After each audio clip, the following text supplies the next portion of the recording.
Many have been trying to find out what happened at that meeting between the South and North Korean leaders, because it looked like they were getting along famously. What to read into that and what it sets the stage for when the North Korean leader meets, well, his American counterpart, Donald Trump.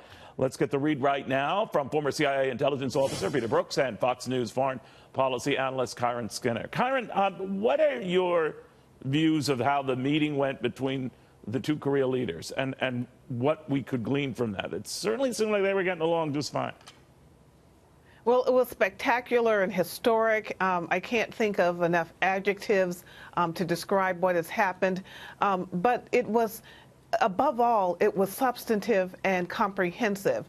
They talked not only about denuclearizing the Korean Peninsula, which we were all waiting to hear about, but also broader disarmament, about finally ending the war between the two sides, and also about national reconciliation, something I've heard no one talk about this morning, bringing the families together, trying to heal the nation. We haven't seen this, in addition to the fact that it's the first time that a North Korean leader set foot on South Korean soil. So in every direction, if even it is historic, but if half of what they talked about in their joint declaration occurs, the world has changed for the better. You know, Peter, there's so much we don't know about what was going on behind the scenes. We do know that their goals were stated in mutual statements that came out shortly thereafter, where they said an end to war and complete denuclearization. Now, that puts the onus on the South Koreans as well, working with the United States to do the same. How will that be received? Well, the devil's in the details, Neil. Right now, I assume the White House has been briefed by the Blue House in Seoul about these meetings, and they know more than we do, and we'll probably know more in the coming days. But for us on the outside, it's pretty light in details. It's taking all these promises on paper and putting them to action on the ground. That's the real challenge, and there's a lot of heavy lifting to be done there. These two countries have been separated by an armistice for 65 years. They haven't laid out their negotiating positions in terms of this. It's an aspiration, and I support that. And, of course, the denuclearization issue is, what does North Korea really mean by that?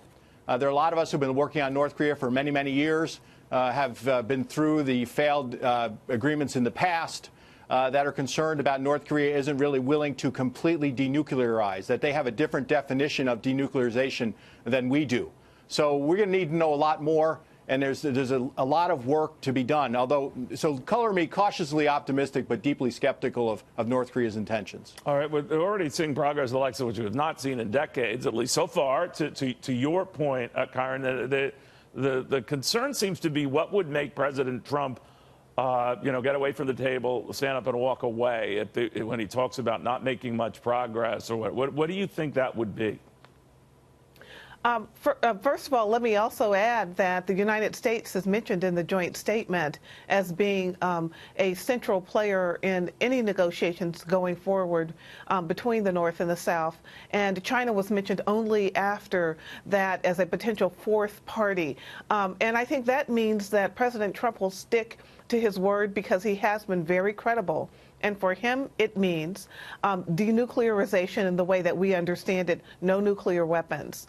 And I don't believe that the U.S. president and the strong national security team he's recently assembled with Mr. Pompeo and Mr. Bolton, in addition to Secretary Mattis, will allow any other definition of denuclearization than what it actually means to the broader world.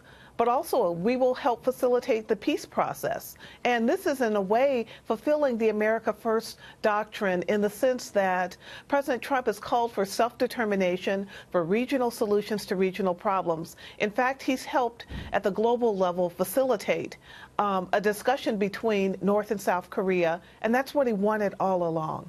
Peter, very quickly, though, you got to make sure whatever agreement you come to that you can verify with the North Koreans. Right. We know from prior United Nations inspection teams in places like, Iraq and elsewhere in Libya, that can be broken.